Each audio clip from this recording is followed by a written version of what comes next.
Okay.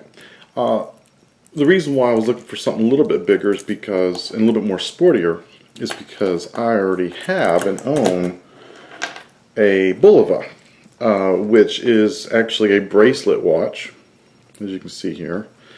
And quite frankly, it's a smaller face, but it's designed to be worn like a bracelet. So, and it's a dressier watch. And I love this watch, by the way. It's an older watch. So what I was looking for was not a replacement for this, but yet an addition to my collection. And as you can see here, there really wasn't a whole lot of difference in size between what I had, and I was going for a little bit bigger, sportier look. So I was a little disappointed in that. So I wanted to show you that in comparison. I'm not sure how large this face was, but I believe it was close to 37, 38, I believe is what this is. I also had a bigger Invicta watch, which I don't like at all. I got it as a gift. As you can see here pretty clearly, this is a 50 millimeter Invicta watch. Like I said, quite frankly, I got it as a gift, and it is just too thick, too heavy, too everything. And it's black, and I don't wear a lot of black-oriented things. But regardless, it was a gift. But just to give you an idea, huge difference between these two. So I was really wanting something just smaller version of this in this color. Another comparison, if those of you out there are watch people, I do have some swatches. I am a swatch fan. And just to give you an idea, this is the original men's gents watch. Okay, so as you can tell here, really not a whole lot of difference there. Yeah, the swatch is smaller. But as you know, where I'm getting at is ultimately this was not as big of a watch as I was looking for from a sporty standpoint.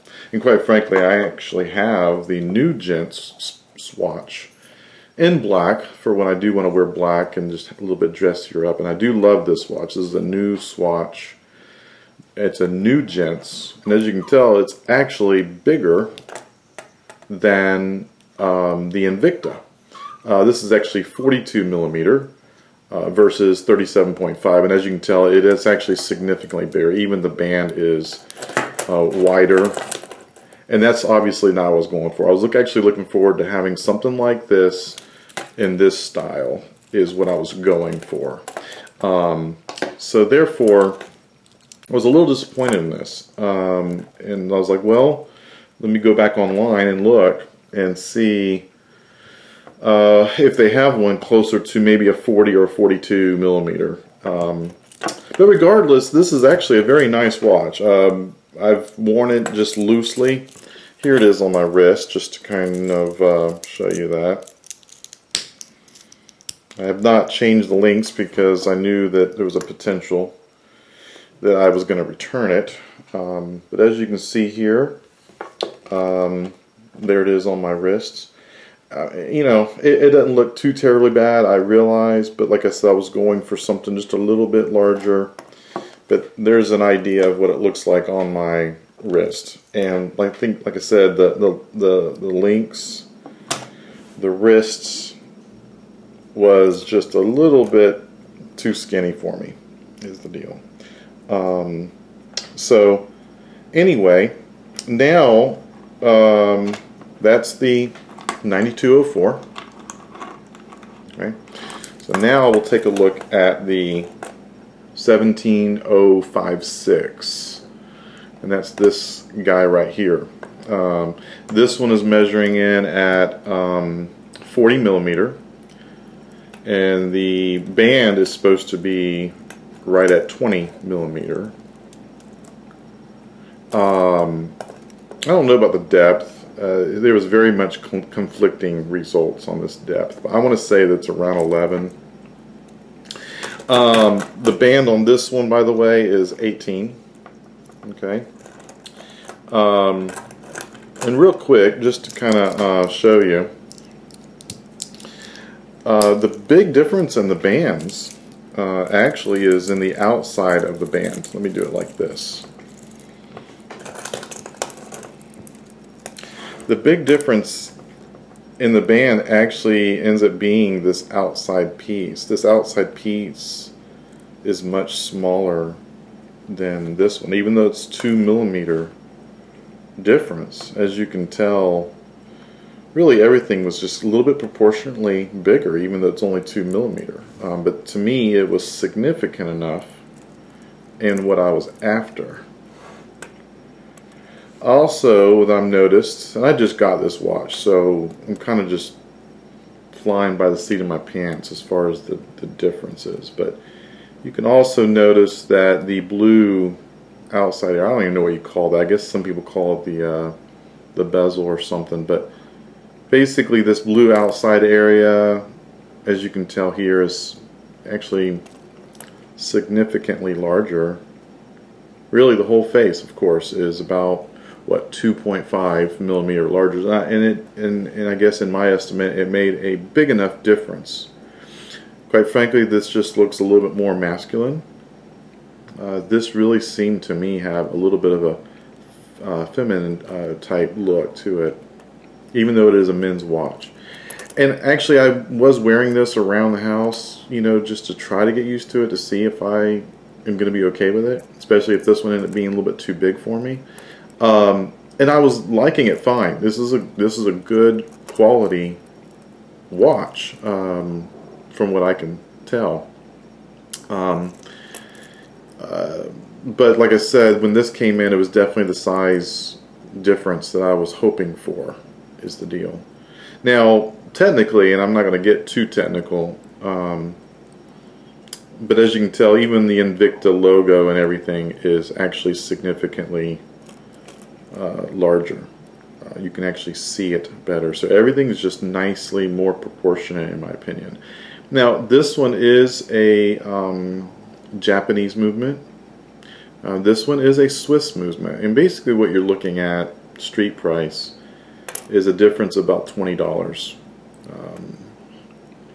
But given this came in at less than 60, and this one's coming in at less than 80, $20 actually was significant to me, because I was really hoping to get into the $50-some range. But in the end, you know, once you go down this road, you want to be happy with what size you go for. So the extra 20 bucks in the end looks like it's going to pay off for me. Difference between Swiss movement, this is a Swiss movement, so you do get that for $20 more. Quite frankly, that's wasn't a big deal to me. I just want a quartz that actually keeps good time, that looks sporty and nice with a suit or just with shorts or jeans. And I think this is going to solve that for me. On the wrist, this actually does, just in general, as you can tell, just automatically looked better to me. It just seemed to cover my wrist just enough, a little bit more significant. You know, obviously if I wanted to go a little bit bigger, maybe the 42 would actually be nice and big, but I think some of those are actually 13 millimeter depth right here. They were actually deeper than this one, and quite frankly, we start then going down the road of this, and I don't want this. This is just, to me, this is more like a 13 or maybe even a 14 depth, and it is just significantly heavier. So I really didn't want to go down that road this time around. And now comparing these two, yes, this is still smaller, but all of a sudden it's just not as significant of a watch. Like I said, this is just too big for me. You put this on my wrist, and yeah, look at that. It pretty much covers my whole wrist. And this thing was hitting my, I just never could get it sized right. When I did get it sized, I don't know, it just always was bulky and dragging. just too big for me, is the deal. It's just too big of a watch. So now just kind of looking at it comparison. So once again, this is the 17056. I'm going to go ahead and put that on. And once again, seems to work pretty good on what I was looking for. Then if I put the 9204,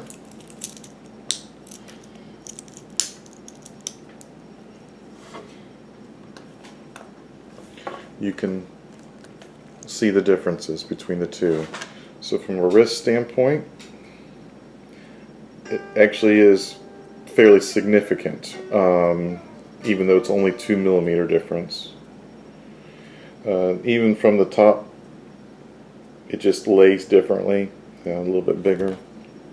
From a hand standpoint, you can see the difference there. So yeah, so that's kind of the deal there. Just thought I'd share it because I had a hard time finding information. Oh, I forgot. I think both of them are 200 meter water resistant. I don't really plan on testing that. That's just me. The other thing that was significant is actually the crown. Look at the crown on this one. It is actually significantly larger than this one here. So the 17056, the crown is significantly larger, which actually just makes it easier for me to move. Also, this is kind of somewhat small, and it may not be consistent between the models, but the 9204, the clasp was just a little bit harder to open up versus the 17056. Whoops, got to do it the right way. Was actually easier. You see that? So I actually using the same pressure, it was easier. But take a look at the actual crown differences. So yeah, the crown, and for some reason this crown here being much smaller, I had a hard time getting to the date function. I mean, it was like barely, you barely move it in order to get to the date. I don't know why. It was kind of very touchy and not very secure. Whereas this one, I actually had to work at it, which is more secure, which is good for me. I like that. I felt the chambers a little bit better. So yeah, so there you go. There's the review. Feel free to ask me any questions if you'd like. I don't do too many videos, just so you know. You probably noticed that. But I just figured someone else's might be searching the same way I was and not finding the information you're looking for. But hopefully this helps. I will be sending this one back, even though it's a great deal. You know, I would say that if you're, you know, 5'7", 5'5", and you really do have small arms, you know, this actually is a great watch. It really is. The 9204. It wears nicely. Everyone really liked it. The people I showed it to. It really may not be that significant to you, and you could save 20 bucks. But for me, I am 6 foot tall. I just long arms, just skinny wrists. For some reason, this just feels like exactly what I'm looking for. So anyway, thanks a lot, and hopefully this helped out.